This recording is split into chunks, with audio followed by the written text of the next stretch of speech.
Welcome back to the Week 2 college football predictions and betting locks. And let's get right into it with a recap of last week, where we started on Thursday night, selecting USF +7 against Boise. Thought that they could hang in there at home, and we were correct. Boise, 3 fumbles, and this score got ugly. A little fake punt by USF in that one that really flipped it. This final score was not a great representation of the game. Boise State actually outgained South Florida in this one, as they had more opportunities with all those turnovers, but still probably shouldn't have been as bad of a blowout as the 34-7 final score indicates.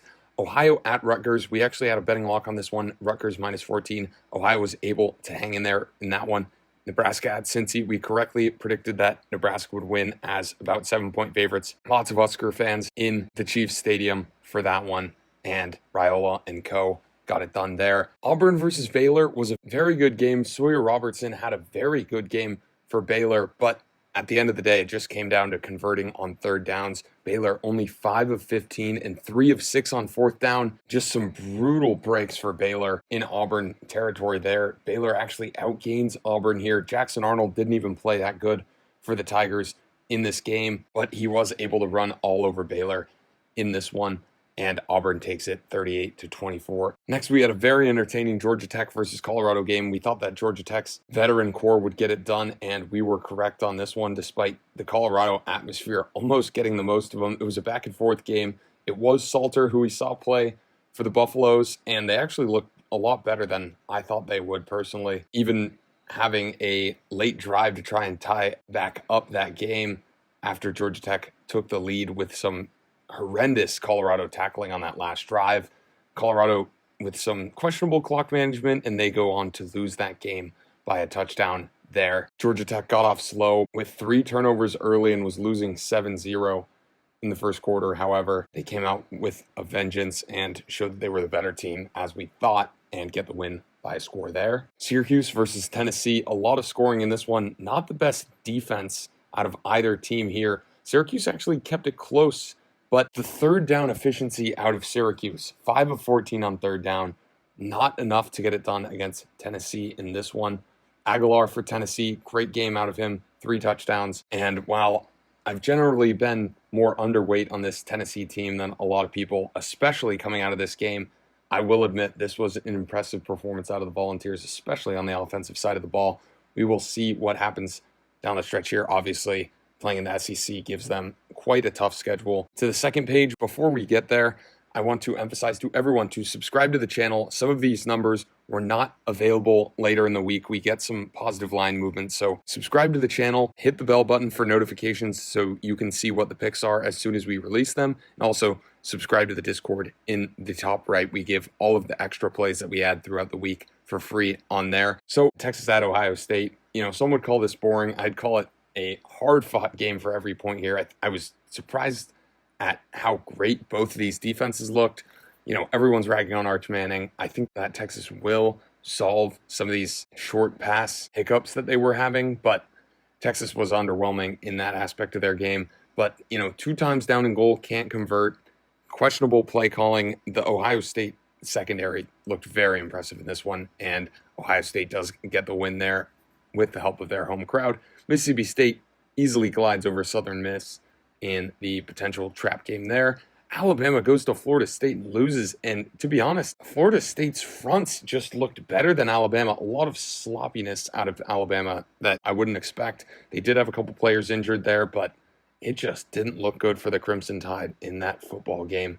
Then we had a late cover by UTSA in another play that we had. UTSA plus 23 gets there. UTSA was hanging in for a lot of the game, but then Texas A&M really ramped up the offense under Reed there in the second half.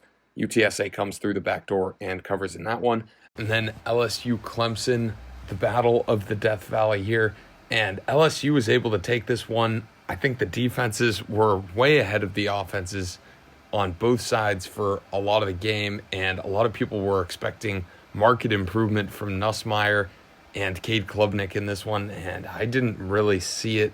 LSU, I think, was the better team going in here. A lot of people were expecting Clemson to take a bigger step up. Their O-line wasn't great. Didn't seem like they could really run the ball. LSU took care of business with their defensive front and takes care of that football game there.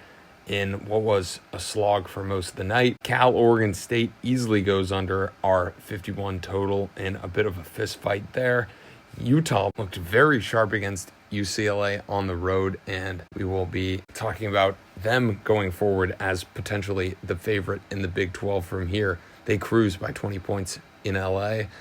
Virginia Tech not able to keep it close with South Carolina. It mostly comes down to the 2-0 turnover margin, and Drones didn't have his best day there with 2 interceptions, just not able to get it done. It was a pretty low-scoring game, an absolute fist fight, but South Carolina pulled away late with a long pass and that punt return touchdown that was just completely debilitating for this +8 lock. We lose there. Miami, impressive performance against Notre Dame, taking that one. And of course, will be covering both of those teams extensively going forward. Miami looked really good on defense as well, which I was not expecting. Kind of bullied Notre Dame in the front there. Hopping into the week 2 betting locks, we start with Illinois at Duke. We're going to back Duke here, +3 in the hook, and this is simple numbers play. I think that Illinois is nowhere near the 12th ranked team that they are currently in the AP poll before the update next week. Duke has the home field advantage here. I think Manny Diaz and Darian Mensah can scheme up just enough to stay ahead of this Illinois front. I think that Duke's O-line can take care of Illinois for just long enough to keep them in the game here. And Illinois might win this game, but I think that it would be with a late field goal there. Altmaier looked impressive in week 1, but it's hard to take very much from either of these teams' performances in week 1, just given the lackluster competition.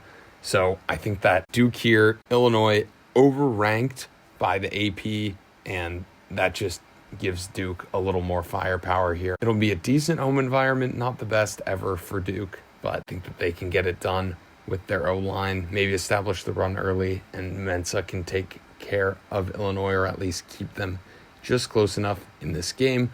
And then we're going to go with Baylor +3 in the hook at SMU, another instance where I think that SMU is overranked by both the AP and Vegas here a little bit. I think that they are due for some regression this season.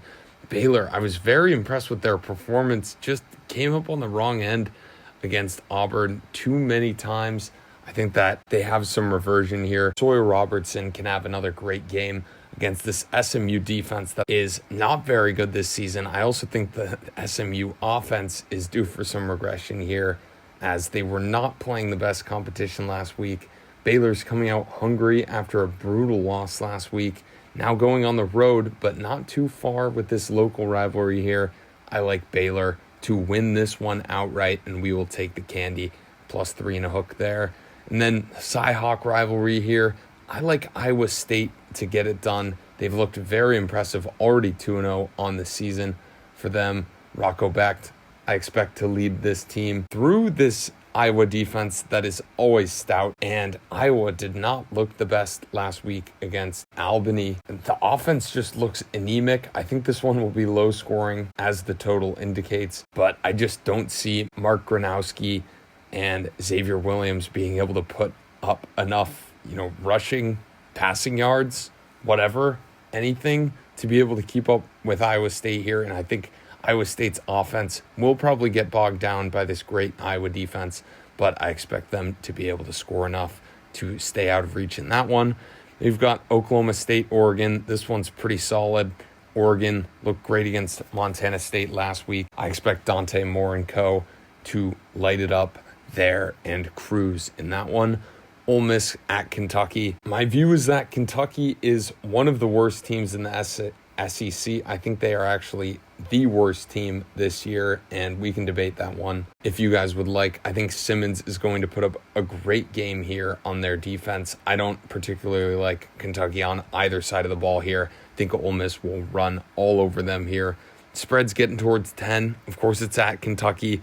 Remember, Ole Miss lost this game last year. I don't see this one being close and them giving Kentucky a chance again.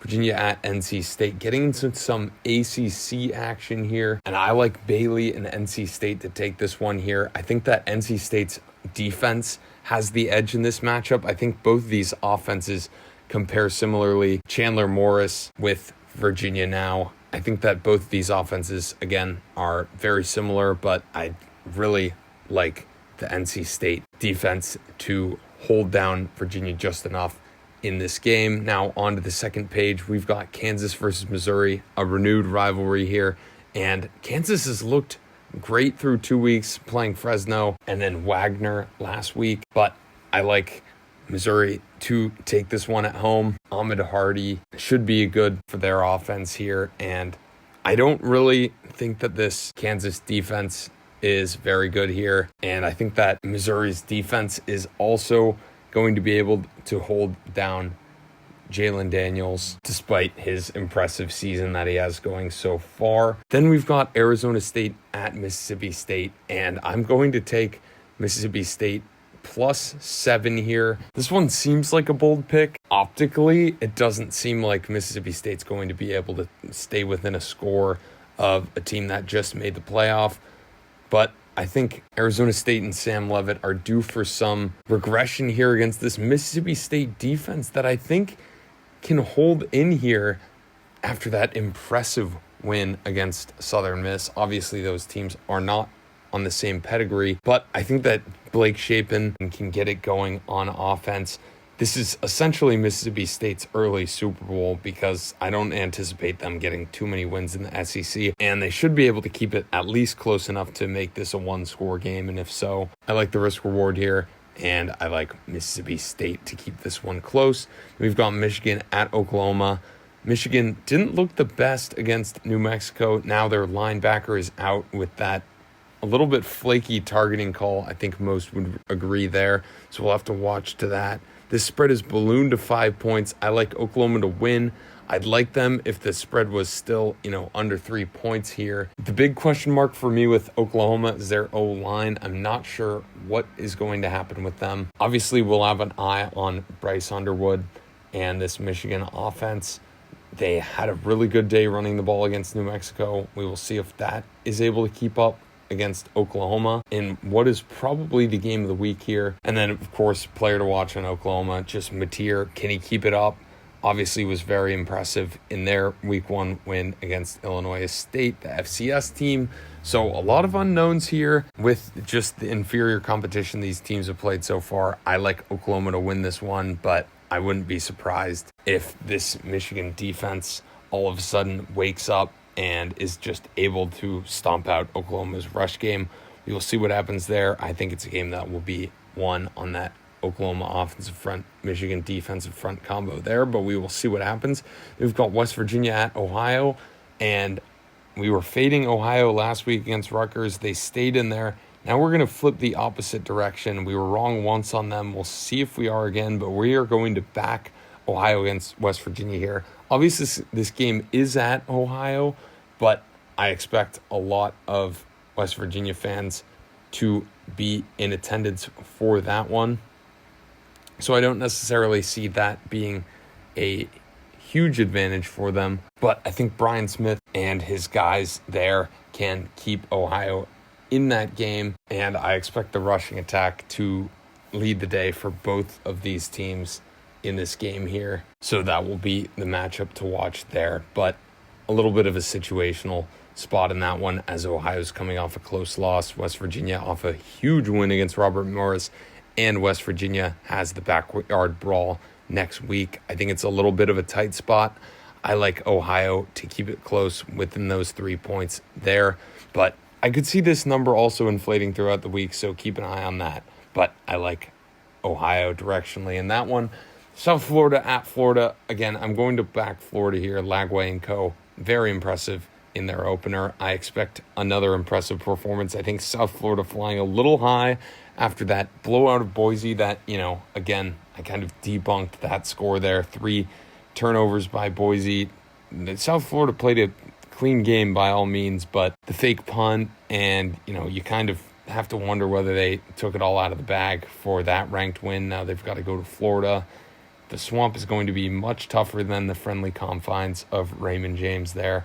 I like Florida to demolish them there. And then Vandy at Vautech. I don't see Vautech losing this game again. Now they're coming off the loss against South Carolina, and they're in their second consecutive SEC game. Vandy, Pavia, and co. Always impressive. I expect some scoring in this one. Vatek, I think Drones can get back on his horse, and I see Vatek winning this game, although that might be an unpopular pick going down the stretch of this week, but we'll have to see what happens. I like Vatek on the bounce back here. We might be considering a lock on this one later in the week, but we'll have to see. Again, click that Discord in the top right to find out for sure. Final page, Boston College at Michigan State, rematch of last year's game, the second leg of the home and home. I like Michigan State to take care of business in that one. And then UCLA at UNLV. I could see this one going either way. Spread is around a pick 'em here. Once again, I'm taking the view that Deshaun Foster and his defensive unit are just a disaster. And the dual UNLV QB threat and run game will be able to stomp all over them. And it won't be enough for Nico Iamaleava to be able to keep up here, not to mention that this game is at UNLV.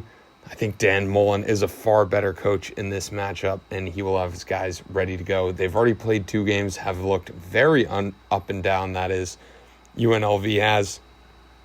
But this UCLA team is, if not the worst, maybe the second worst team in the Power 4. So I think UNLV is going to be able to get this win here, even though they haven't looked all that impressive in the first couple weeks. And then Stanford, BYU coming off a stellar week 1 game. Stanford's actually coming off a bye after that loss at Hawaii. I think BYU is the far better team here. I expect them to dominate on both sides of the ball, and the spread adequately reflects that.